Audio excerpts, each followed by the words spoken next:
start.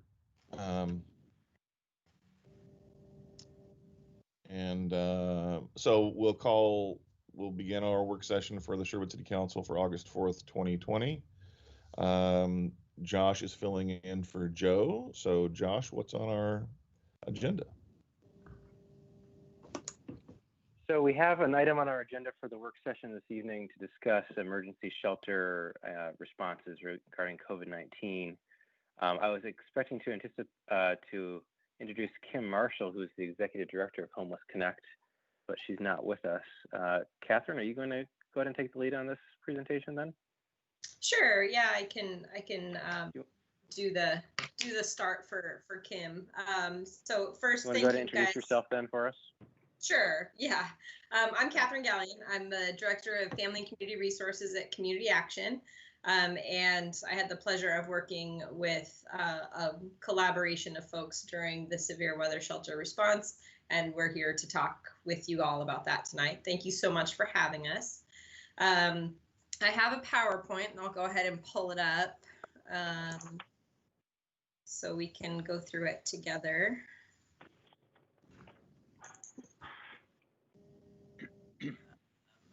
Oh, I believe I saw Kim's initials pop up. Is Kim with us now? Maybe not. Okay, never mind. Go ahead. Okay.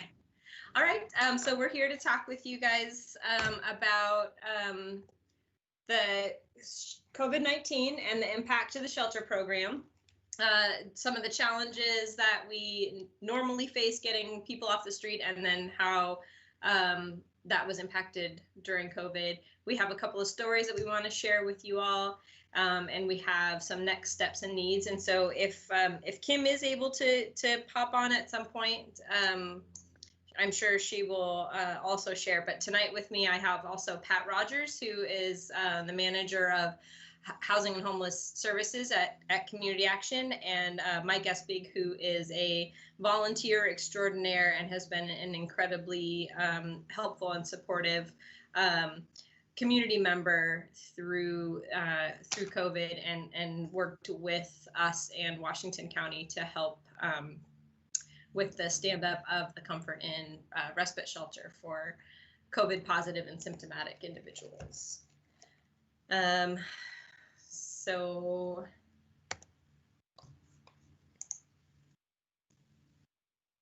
starting with our outcomes, Pat and Mike, are you guys able to unmute yourselves?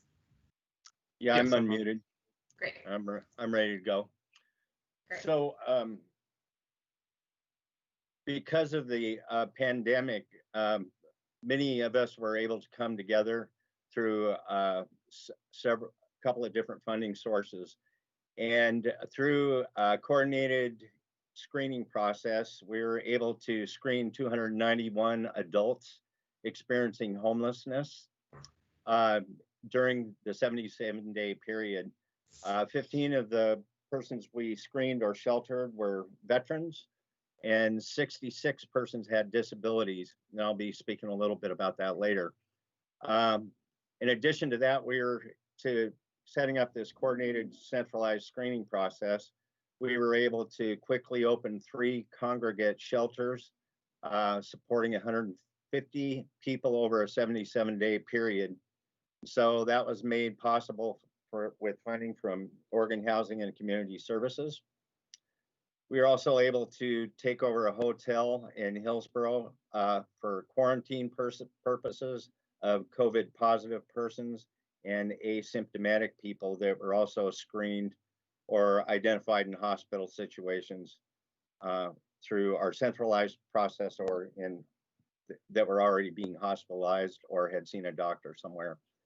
That was made possible with Washington County through their filing for FEMA support dollars.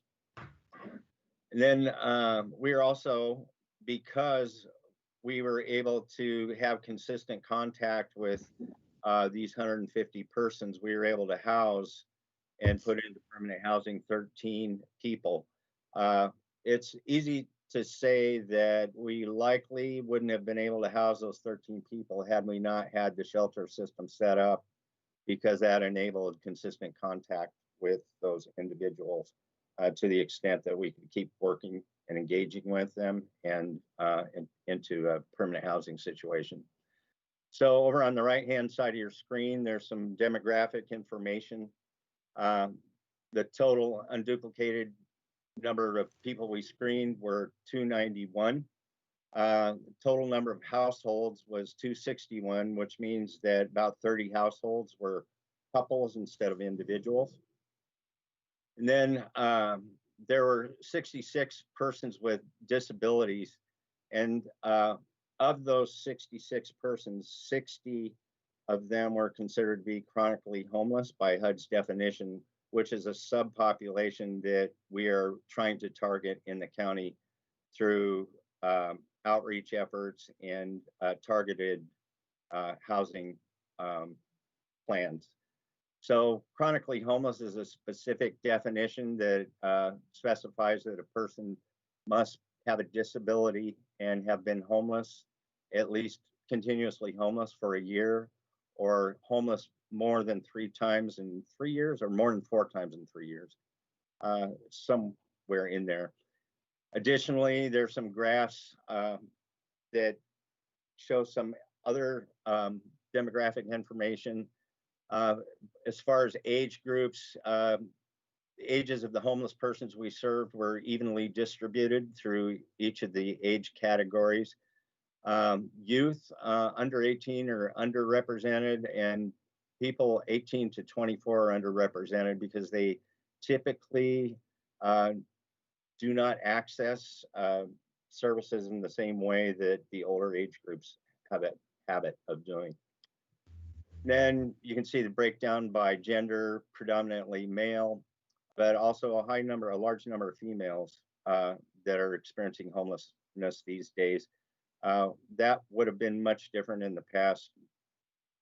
And then the bottom graph indicates race and ethnicity, or just race. And the graph shows that we serve predominantly white folks, but that's probably a mirror of the county's demographics as a whole.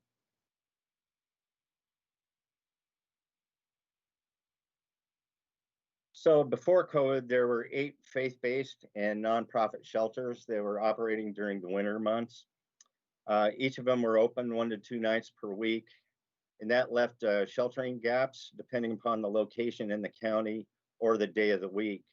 So people either attempted to migrate around the county to stay sheltered, or they made the difficult choice to remain outside because a shelter wasn't available in their location on that particular night. Most of the shelters had to close a couple of weeks early due to the pandemic onset. And that was true apart from Beaverton Just Compassion Shelter that managed to remain open until this transition into our severe weather extension could take place. So how has supporting the houseless population changed, and how did it change during that period of time? And what was different about it from over the winter months in the past years? So for the first time, it was a community-wide and coordinated effort. For the first time, tent camps were provided with sanitation and food services, to include a shower trailer that was kind of moving around through the county to the different tent camps and to the shelters to allow people to take showers and such. COVID positive and asymptomatic persons were quarantined in a safe, supportive environment. There's also a countywide 7-day per week congregate sheltering of houseless persons. So this was every day of the week. Regular outreach with outreach teams was provided to those that either opted to not go to shelter or didn't call to get screened in. But I will say the outreach teams are what fed our centralized coordinated screening process.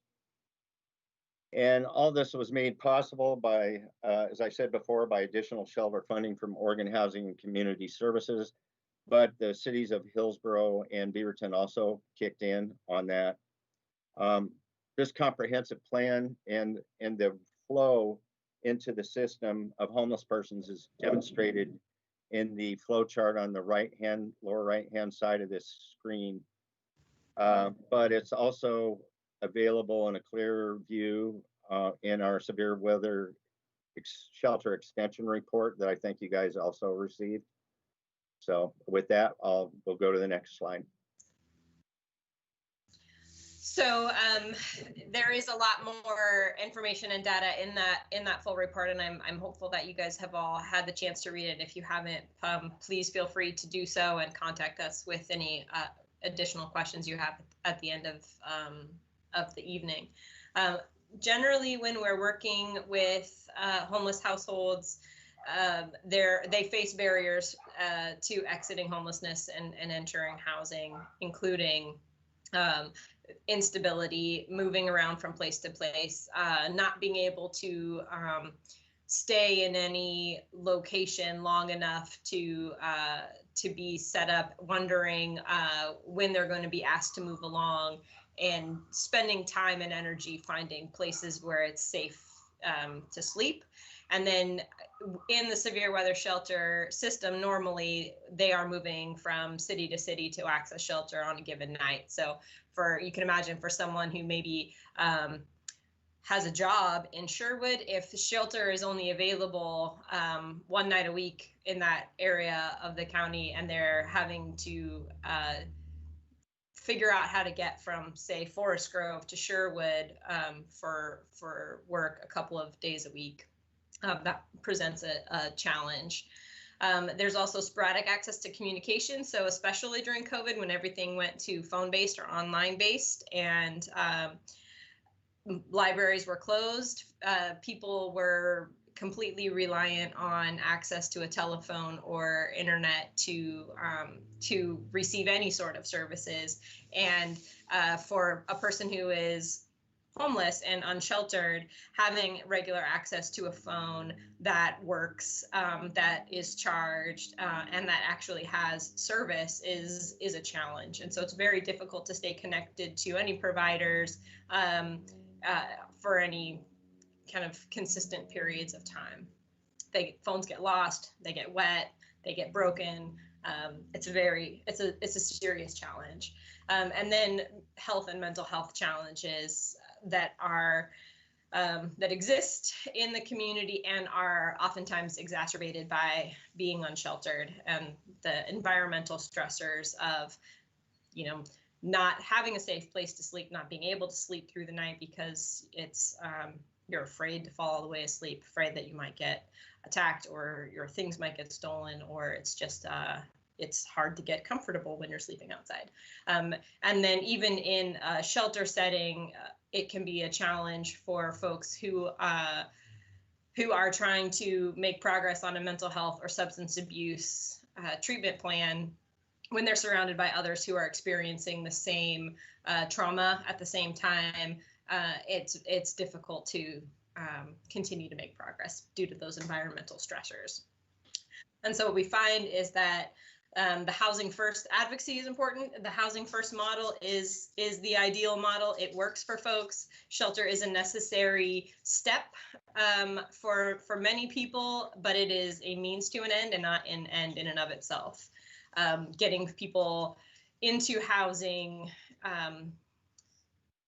first, without requiring that they've completed a treatment plan or that they are actively engaging in services, enables people to be more successful in those services and also gets them off the street faster. And then what we really learned, one of the greatest lessons learned through this process was that this is a shared responsibility. Not one organization or jurisdiction would have been able to do what we did in these 77 days on their own. It really did take a collective effort, from finding places to stand up shelters in a very short timeline to putting together all of the funding necessary to extend the hours and provide the staffing when volunteers were no longer able to be engaging in the services.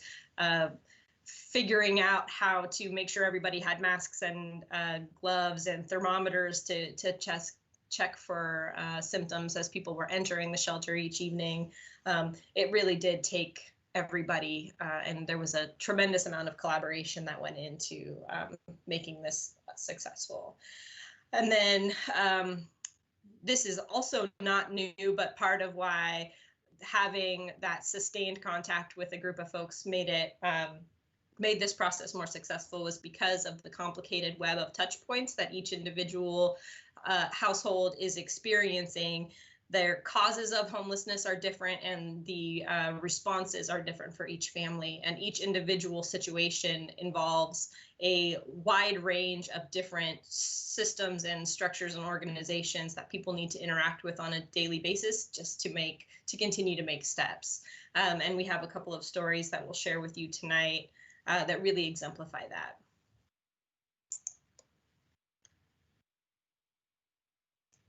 So normally Kim is the one who talks about our friend Skeeter. She's not here tonight, so I'm wondering if Mike, you would be willing to talk about. Sure. Skeeter? Thanks. Yep. I can do that. So Skeeter was one of our guests that was in Hillsborough, and when he came into the shelter, it turned out like he used to be a promising musician, but he had, when he was younger, sustained a traumatic brain injury, and because of that, he was unable to care for himself. He was able to get SSDI, but because of the traumatic brain injury and his, lack of ability to care for himself, he was vulnerable to being, taken advantage of, unable to manage his own finances and things like that. He was in a relationship, and that former partner took over his finances and ended up getting all of his SSDI deposits to her account, with Skeeter ending up on the street. So he came into, the Project Homeless Connect shelter, and we started working with him there. We managed to actually get, with Catherine's, web of touch points, we had a number of different organizations involved in this case. We actually worked with Hillsborough Police Department to open an investigation into the possible fraud. The assist team worked with Skeeter and the Social Security Administration to stop that misdirection of funds and was able to designate a new trustee. And we also had, PHC, Luke Dorff was able to connect Skeeter with his family down in Arizona. And so the outcome right now, and correct me if I'm wrong, Catherine, I believe his family is coming up here to meet with him either very shortly or they're already here. We got to replace today. They got here today. Yeah, I knew it was like right around there. So, replacement ID, got phone in the process, and be able to have him move back to Arizona with his family. Thank you, Mike. Then Madeline is an example of something I mentioned earlier. We had set up a centralized and coordinated screening process and intake process for all three of the shelters that were operating during that time. And part of the process, what we were screening for was mainly to see if people had symptoms of COVID or they were otherwise medically fragile and couldn't be in a congregate setting. And so for the medically fragile folks that weren't COVID positive, we were placing them in hotels and sheltering them there until their symptoms went away, and then they could return to the congregate setting. But when people are out there surviving, they have a tendency to minimize or not pay too much attention to what their own symptoms might be. And so this 64-year-old woman had a number of disabilities and actually was in a wheelchair, dietary restrictions, you name it. And somehow or other, she had minimized her ailments and got through the screening process and appeared at one of the shelters after being screened. And they immediately recognized that she could not be in the congregate setting and be able to function very well. So it was about 8 o'clock at night, 7 o'clock at night. We had to find a hotel to put her in. But once she got into that hotel setting and was free of that survival mechanism that was inside of her, and she could relax, then her physical frailties and her medical issues started to become more pronounced and noticeable to her. And over the course of the 7-day period, through getting to know her and becoming more acquainted with what her needs were, we recognized that it would not be ethical, if at all possible, to have her return to the streets after the shelter system closed. So we were making every effort possible to get her into assisted care facility, which would have been the only reasonable place for her to go. And we had one set up, and like the day before she was supposed to go in, they had to close down due to a COVID outbreak in that facility. And so we kept her in the motel, and more entities started becoming involved. Disability, Aging, and Veteran Services got involved. Washington County Mental Health, the team from Hawthorne Clinic and LifeWorks also were involved. And the goal was just to figure out how to find a facility, an assisted care facility that would accept her insurance and take her in. We also had issues obtaining her Medicaid. She wound up ultimately going to the hospital because her ailments became so severe she couldn't even function in the hotel anymore. And social workers at the hospital, we anticipated her being released like 3 days later, because they never keep anybody in the hospital. And they recognized at the hospital that it would not be in her best interest to release her back out into the streets. And so they decided to keep her in the hospital until an assisted care facility could be located and she could enter that facility. And today, she is actually in an assisted care facility and safe. And that would not have happened, obviously, unless we had the sustained ability to remain engaged with her through this project. Thank you.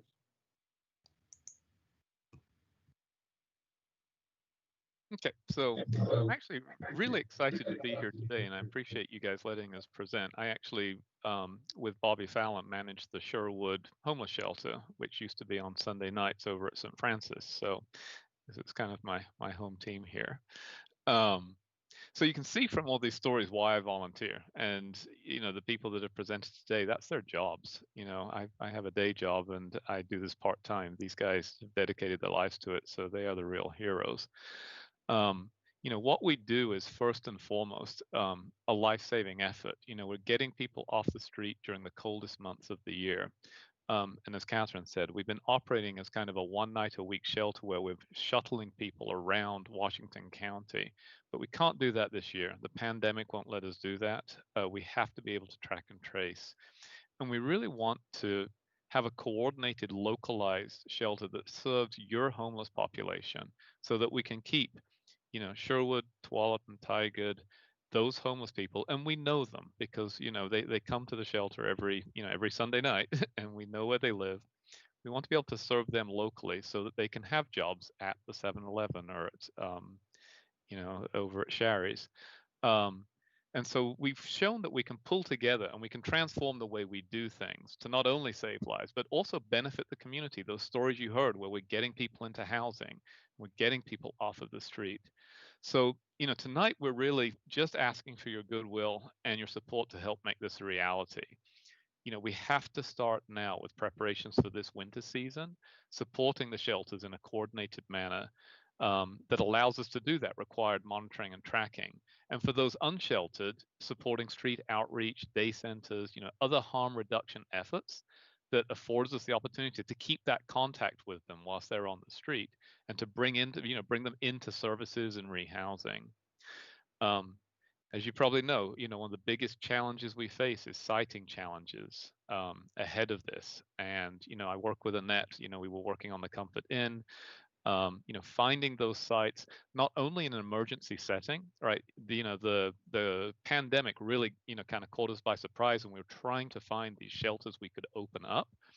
But also during the severe weather shelter season, as now we want to do a 7-day-a-week locally around the county and be able to serve your local community, finding those sites, getting approval for those, and becoming like a full-time asset to your community is really what our goals are here. And so that's what, this is why we've come to you tonight with, telling you what we did, some of the people that we've helped serve, and kind of what we need from you. So I appreciate your time. Thanks, Michael, and everyone for that presentation. We're unfortunately running out of time, but quickly, any questions? I just had a quick question. Was there anywhere that you guys had in mind locally for a 7-day-a-week shelter?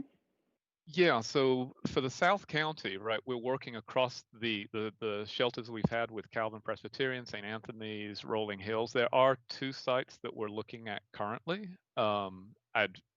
We are still engaged in talking with the people that own those sites, but we do have a couple of sites that have been identified that look hopeful.